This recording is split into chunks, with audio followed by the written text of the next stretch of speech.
There was a time when The Lord of the Rings dominated everything. Books, movies, merchandise, and especially video games. From the early 2000s through the mid 2000s, if you had a console, you probably played through hack and slash co-op battles of the Two Towers or the Return of the King. Maybe you built armies in Battle for Middle-earth or dove into MMOs with The Lord of the Rings Online. These games had one thing in common. They put you in the thick of the action, front and center, right alongside the heroes of Middle-earth. But buried in that golden era was a game that took a very different approach, one that traded real-time combat for turn-based strategy, cinematic storytelling for a side story, and Frodo and Aragorn for an entirely new cast of characters. It was ambitious, experimental, and unlike anything else in the franchise. You weren't saving the world, you were following behind the people who were. Released in 2004 by EA, The Lord of the Rings: The Third Age was a full-blown RPG set in Peter Jackson's cinematic universe. And while it looked and sounded just like the films, the way it played couldn't have been more different. Turn-based battles, leveling systems, character customization. It felt less like Return of the King and more like Final Fantasy X. It didn't top sales charts, it didn't spawn a sequel, and most people today barely remember it even existed. But it was bold, it was weird, and for a certain kind of player, it was unforgettable. This is the most forgotten Lord of the Rings game, The Third Age.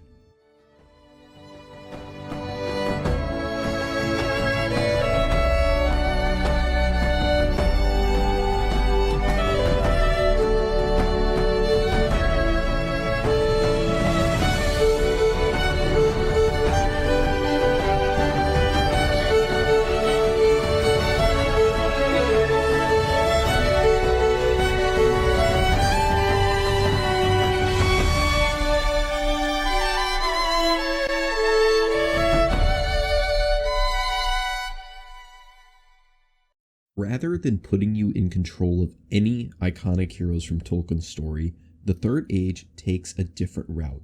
You play as Barethor, a Gondorian soldier sent to find Boromir, completely unaware that Boromir is already dead. From that point on, the game introduces a cast of original characters: Idriel the Elf, Elagos the Ranger, and others as they form their own pseudo-fellowship. These are not characters from the books or films, and they have no real bearing on the fate of the One Ring. Instead, their story unfolds in the background of the larger narrative. The entire premise hinges on the idea that you're following in the footsteps of the main fellowship, rather than interacting directly with characters like Aragorn or Legolas.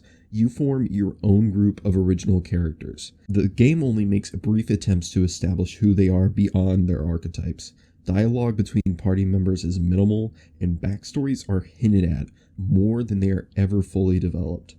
The narrative mostly moves forward through cutscenes and narration rather than character interaction. The story structure follows the path of the film trilogy almost beat for beat. You travel through Moria, arrive at Helm's Deep, and fight in Minas Tirith. These iconic locations are recreated with surprising visual fidelity for a 2004 game, and they serve as familiar touchstones to ground the player in the world. But your role in these moments is always secondary. You're not changing the course of events, you're reacting to them. Often, you arrive just after something significant had happened. The Balrog has already fought Gandalf, Helm's Deep is already under siege. You're inserted into these moments, but you're rarely given any real agency. This approach gives the game a strange rhythm. On one hand, it allows players to revisit major set pieces from the films and experience them from a new angle. On the other, it creates a constant sense of distance. You're present, but you're never important. Even when you fight powerful enemies like the Balrog or the Witch King, it feels less like a narrative turning point and more like a checklist of cool battles that the developers wanted to include. These moments are technically impressive, but very emotionally flat because they lack narrative consequence, because we already know what's going to happen. The story occasionally tries to establish stakes through Barathor's personal journey. He's haunted by visions and past failures, and there's a late game reveal involving his connection to the enemy. But these threads are underdeveloped. The game gestures towards character arcs, but rarely follows through in a satisfying way.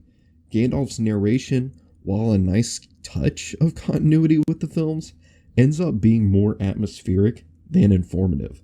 Feels like flavor text way more than it ever does storytelling. What's more interesting about the Third Age narrative is how it tries to carve out space within an already tightly controlled story. The Lord of the Rings films have a clear linear structure, and this game attempts to weave something new into the gaps. It doesn't always succeed, but the effort itself is worth noting. It could have simply rehashed the movie's plot or retold them with different gameplay mechanics. Instead, it tries to create something adjacent, familiar, but filtered through a different lens. It's an odd, in-between kind of story, not original enough to stand on its own, but not central enough to enhance the source material. And yet, in its attempt to follow the Fellowship without being a part of it, the Third Age lands in a strange and memorable place. It might not be the story anyone asked for, but it's one that you will not find anywhere else in the franchise. Hey, if you're enjoying the video, make sure to like and subscribe. We're always covering old games here, and we always do a weekly podcast every Tuesday. Anyways, we'll get back to the video. The core of the Third Age gameplay is the turn-based combat. It's a clear departure from the real-time action that defined most other Lord of the Rings games of the era. Instead of the frantic button mashing, every battle is a methodical exchange of attacks, abilities, and strategic decision-making. The game uses a initiative-based system where a timeline on the side of the screen shows the order in which characters and enemies will act. You can manipulate that timeline through specific abilities. Some moves speed you up, others slow the enemy down, adding a layer of depth to each encounter. Your party consists of up to 3 active members at a time, with the option to swap them in mid-battle. Each character fills a distinct role. Barathor is kind of like the frontline tank with high defense and leadership skills. Idriel focuses on healing and elemental magic, while Elagos excels in range damage and crowd control. As more characters join in, they bring their own specialties, physical damage, support abilities, or debuffs. Every character has multiple skill trees tied to their weapons, races, or special abilities, and you unlock new moves by repeatedly using specific types of attacks, melee, bow, magic, whatnot, and investing points into passive upgrades. The system encourages players to experiment with different strategies and combinations. There's no single way to build a character, and while the game isn't punishingly difficult, it does reward smart play. Later battles often involve large enemy groups or bosses with high health and devastating special attacks. Buffs, debuffs, and healing become essential tools rather than optional ones. The elemental system adds an extra layer, with enemies being weak or resistant to fire, ice, or shadow damage, pushing you to adapt your approach depending on who you're fighting. Enemy variety is pretty solid. You'll face orcs, trolls, wargs, ring wraiths, and eventually more powerful foes like the Balrog or the Eye of Sauron itself. Boss fights are where the system shines the most. They're longer, more complex, and often require more thoughtful party composition and timing. These moments make good use of the game's mechanics, offering a real sense of challenge without becoming overwhelming. That said, the combat doesn't evolve much beyond what it shows you in the first half of the game. While new abilities do unlock and the enemies get stronger, the pace and style of encounters stay mostly the same. The linear level progression also means there's limited opportunity for grinding or exploration, which can lead to some battles feeling repetitive in the late game. And because your party grows in size, but you're limited to 3 active members, some characters may fall behind in experience if you don't rotate them consistently. Still, the system is polished and satisfying. It's rare to see a fully turn-based RPG wrapped inside of licensed movie tie-in, especially one that handles its mechanics with this much care. The menus are responsive, the animations are clean, and there's enough variety in attacks and enemy behaviors to keep most encounters interesting. It may not reinvent the genre, but the Third Age's combat is competent, focused, and surprisingly deep for a game built around a film trilogy. It's one of the strongest aspects of the experience and arguably the reason to play the game today. If you enjoy slow tactical battles and character progression with a fantasy backdrop, the system delivers more than you'd expect from a tie-in title. Tucked away in the Third Age is a feature that many players overlooked or barely even used: Evil Mode.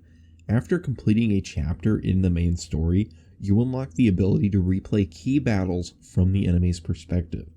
In this mode, you take control of the forces of darkness, orcs, soldiers, cave trolls, or ring wraiths, and fight against the same heroes you've been leveling and customizing throughout the entire game.